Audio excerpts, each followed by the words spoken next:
eu já tiver com preocupações excessivas, se eu já tiver envolto em pensamentos aflitivos, quando acontecer mais uma coisa, pode ser que seja a gota, né, que faltava no copo para transbordar.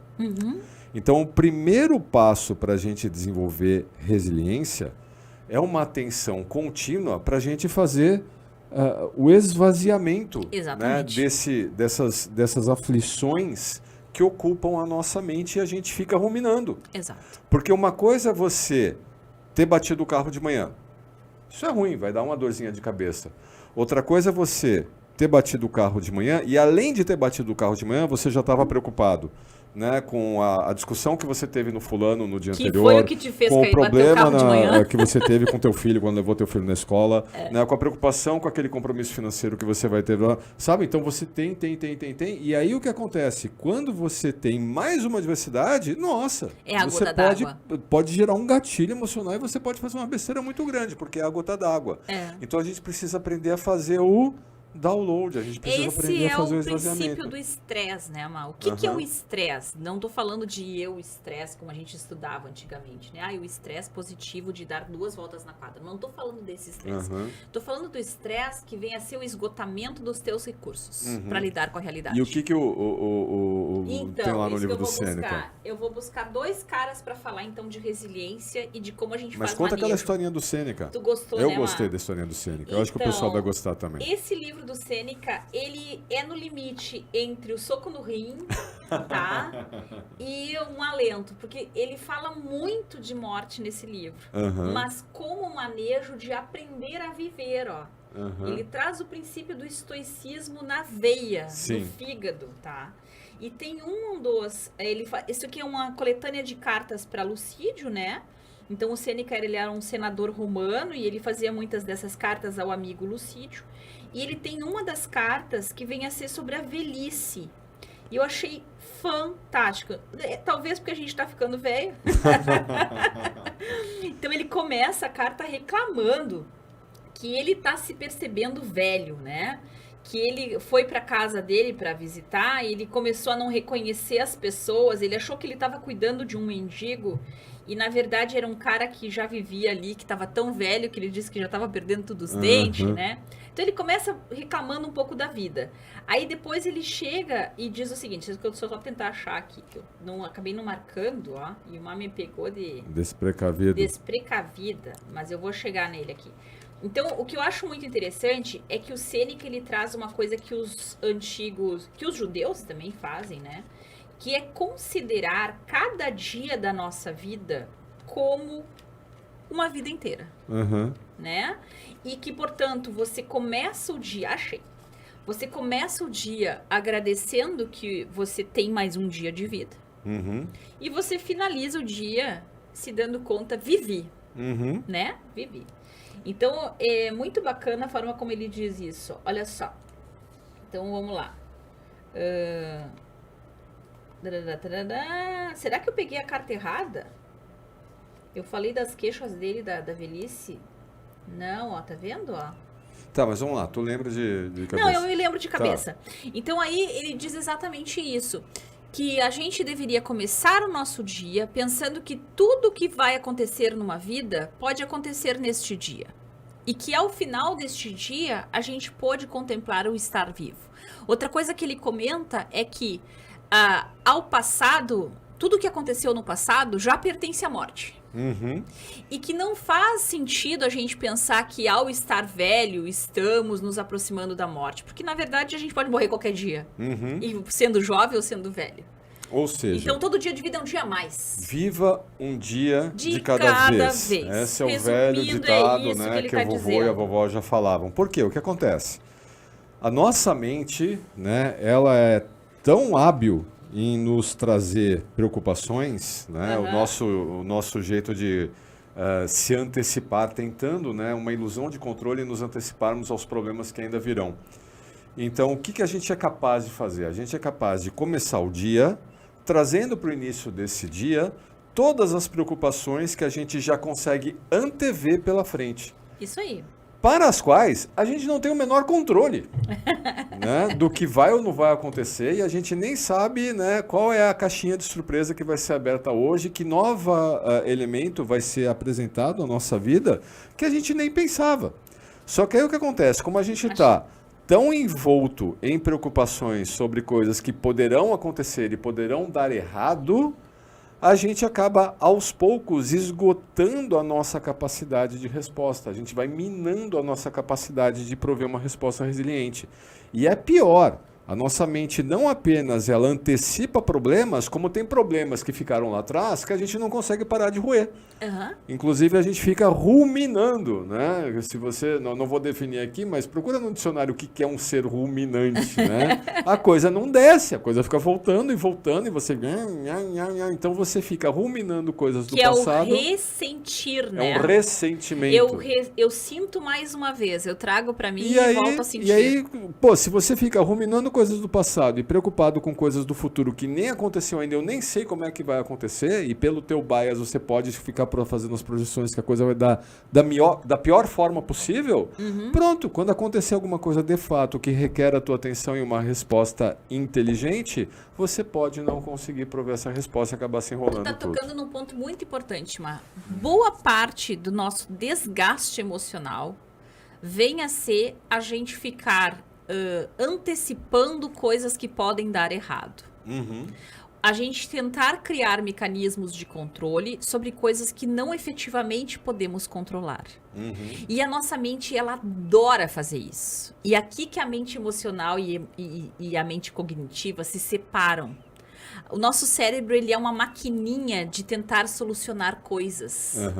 Então, se você tem um determinado sentimento sobre alguém, sobre algum fato, sobre alguma tarefa sua, sobre alguma coisa da sua vida, da sua carreira, que você não resolveu dentro de você, 1000 opções do que pode acontecer e do que deveria ser são apresentadas a todo momento. E aí a ruminação não é apenas de sentimentos, mas de possibilidades e de cenários, né? Tem um trechinho aqui que eu gosto muito, que é a parte que ele fala da economia do tempo. E ele diz, dentro desse sentido do enjoy the life, né? Tem uma frase que se via nos antigos mosteiros ingleses, e eu guardei muito essa frase, que é o seize the day, né? Aproveite seu dia, o tal carpe diem, o Hakuna Matata. E tantos filmes que a gente vê que trazem essa coisa de entender que um dia contém em si tudo que tu precisa para aprender a viver mais uma vez, né? Então ele diz assim, ó: caro Lucídio, procura fazer aquilo que me escreves. Aproveita todas as horas. Serás menos dependente do amanhã se te lançares ao presente. Enquanto adiamos, a vida se vai. Todas as coisas, Lucílio, nos são alheias. É Lucílio, eu tinha falado Lucídio. Todas as coisas, Lucílio, nos são alheias. Só o tempo é nosso. A natureza nos deu a possibilidade de uma única coisa fugaz e escorregadia, da qual qualquer um que queira pode nos privar. E aí vem ele com a acidez que ele tem própria. E é tanta estupidez dos mortais que por coisas insignificantes e desprezíveis que se pode recuperar, concordam em contrair dívidas de bom grado, mas ninguém pensa que alguém lhe deva tomar algo do seu tempo, quando na verdade o tempo é único. E mesmo aquele que reconhece que o recebeu, não pode devolver o tempo de quem tirou. Olha lá. Lindo, né? Sim. Então ele tem isso é o estoicismo, gente. Então se você tem interesse nessa filosofia que tanto combina com a inteligência emocional, a gente sempre que pode traz alguma passagem. O Marco Aurélio também nas cartas dele tem coisas incríveis dentro dessa filosofia estoicista, né? De aproveitar a vida e viver conforme se apresenta a você. Né? E isso é uma economia de recurso que a gente tem que fazer na nossa vida pessoal e na nossa vida profissional. Deixa eu tentar dar um exemplo aqui, né, para as organizações.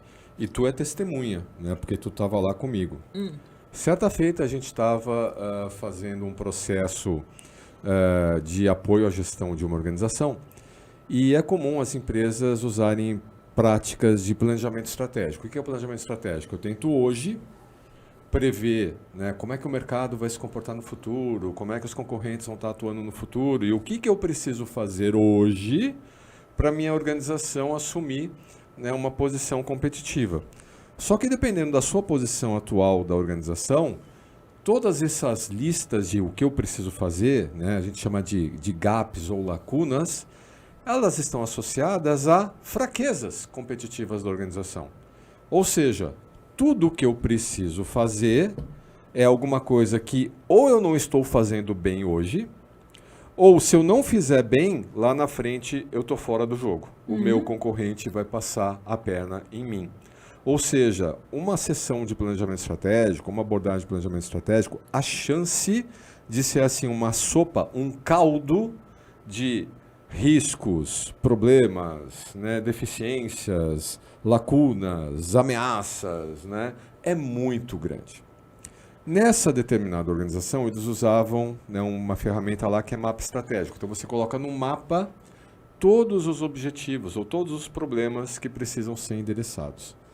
E esse pessoal conseguiu construir um mapa com 50 problemas. Nossa Senhora! 50 objetivos, 50 lacunas, 50 coisas que se eu não que já fizer... começa aí a confusão, né? Misturar o conceito de objetivo com um problema a resolver, Que né? acaba sendo um problema a resolver. Então, se eu não Tudo resolver vira isso aqui, estratégico. eu não consigo ver minha visão de futuro.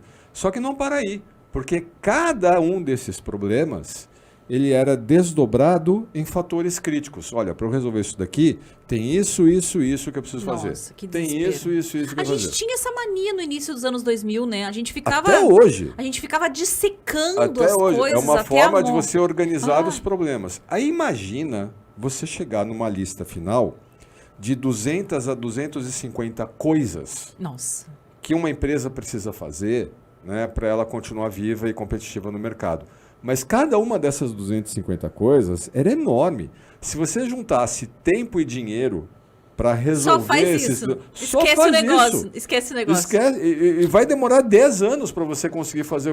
Então, imagina você ficar 1, 2, 3 meses num processo de construção e refinamento daquele planejamento estratégico para chegar numa lista de 250 coisas que você precisa fazer, sem as quais você está morto. Isso é o típico processo que a mente adora fazer, né, mano?